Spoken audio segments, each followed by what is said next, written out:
Do you want a quick roundup of the Nintendo eShop for the week ahead? Well, stay tuned as we're about to get right into it, as this week has some big hitters, but I've actually got my eye on an absolute gem, so stay tuned to find out what that is. Finally, just before we get into this video, remember, if you want a channel with honest reviews of Nintendo Switch games big and small, then please drop me a subscribe below, and a big thanks to everyone who already subscribes. You are all heroes in my book. Right, let's get these bigger ports out of the way first, and we have a slew of Resident Evil ports, with the original Resident Evil, Resident Evil 0 and Resident Evil 4 all hitting the store on Tuesday at a wallet busting £30 or $30 each. Ouch. Next up is Assassin's Creed 3, which looks to be a decent port if the rumours are true, and seems really good value at £30. And it also includes some DLC and a copy of Assassin's Creed Liberation, which I think was an original PSP title. Nice one. Now finally, who can forget Team Sonic Racing? This is the next entry in the Sonic Racing series, and whilst no media outlets have had the Switch version to review yet, some physical copies have found their way to people, and the footage that I've seen is pretty decent. I'm hoping to have my copy from Sega on Tuesday, so I'll bring you my thoughts as soon as possible. Right then, let's let those big guys go off and have a play, and we'll see what's left. Now the first game I want to highlight is called Skelly Celeste, and this one is out on Friday for £8.99, $9.99. And firstly, I want to mention it's from Digerati Distribution, who are just hitting it out of the park in terms of Switch releases recently, but also this game does look super fun in a Binding of Isaac kind of way. This is a similar arena combat roguelike and has a little side card game to play as well. Definitely checking this one out when it hits the stores on Friday. Next up, a quick mention for American Fugitive from yet another top Switch publisher, Curve Digital. Now this looks and plays a little bit like the old Grand Theft Auto Chinatown Wars game, if you remember that. I am actually reviewing this one, and that review will be going live on Tuesday when the embargo lifts.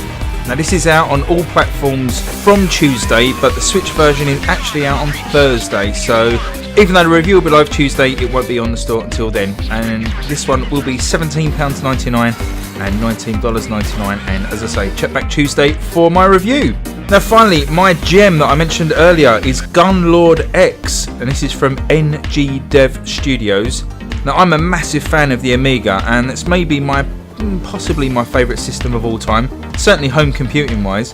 But anyway, one of my favourite games was Turrican, which later had releases on the SNES as Super Turrican, and it was also released on other platforms. Now Gunlord X looks to be a faithful homage to Turrican, and it's giving me all the feels. Now I haven't had a review copy of this one, but I will be picking it up anyway on Wednesday, and it's priced at £8.99 and $9.99. If you do remember Turrican actually, or have any other favourite games from the Amiga, drop me a comment below and let me know what they are. Okay, for those of you looking for a bargain, what a time to be alive, as the massive digital sale is still on for most of this week. There are about a million games on sale, and I can't even pick one out as it just wouldn't be fair. Just remember, most of these games are coming off sale on Thursday though, the 23rd, so if you are looking for a discount, don't leave it too much longer. Hit that bargains tab on the eShop and pick up games like Shovel Knight that's got 50% off, and Goner that's got 70% off. Those are particularly eye-catching. Okay, a couple of bits of patch news. And last week saw some free DLC released for Xenon Racer, the improving arcade racing game. And this one has got 3 new winter tracks and a couple of new cars. And as I say, that's a steadily improving game. And that patch came out on the 17th. And this week there is a big update to Dead Cells, the excellent platform roguelike. And this update is called Rise of the Giant. And this adds in a couple of new levels, a couple of new bosses, some other content, and some difficulty balancing apparently. Not that the game needs to be any more difficult than it already is. This free update will be hitting the store on Thursday, and they've also kind of re-released the game, which you'll probably see on the store, which isn't a bad idea, keeps it fresh in people's minds, but you can buy the game and the DLC in one package. But for those of us that already have the game, that DLC pack will be free. Well, that was a stacked episode in the end. In Switched On News, I don't jest when I say I've got a slew of reviews coming this week, with 4 actually planned in, possibly a 5th as well, so pray for me. And well, please subscribe while you're at it and hit the bell icon and you'll get notified when they go live.